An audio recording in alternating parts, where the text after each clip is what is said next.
কেউ কথা রাখেনি। 33 বছর কাটলো, কেউ কথা রাখেনি। ছেলেবেলায় এক বষ্টমী তার আগমনের গান হঠাৎ থামিয়ে বলেছিল, শুক্লা দ্বাদশীর দিন অন্তরাটুকু শুনিয়ে যাবে। তারপর কত চন্দ্রভোগ আমাবস্যা চলে গেল, কিন্তু সেই বষ্টমী আর এলো না।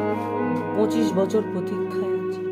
মামাবাড়ির মাঝি নদের আলী বলেছিলেন, বড় হও দাদা ঠাকুর, তোমাকে আমি 3 প্রহরের বিল দেখাতে নিয়ে যাব। সেখানে পদ্মফুলের মাথায় সাপ আর ভ্রমর খেলা করে। নদের আলী, আমি আর কত বড় হব?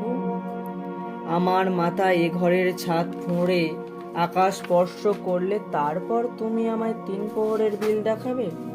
একটাও রয়্যাল গুলি কিনতে পারিনি কখনো। লাঠি লজেন্স দেখিয়ে দেখিয়ে চুষেছে লস্কর বাড়ির ছেলেরা। ভিখারির মতো চৌধুরীদের গেটে দাঁড়িয়ে দেখেছি ভিতরের রাস উৎসব। অবিরল রঙের ধারার মধ্যে সুবর্ণ কঙ্কন পরা ফর্সা রমণীরা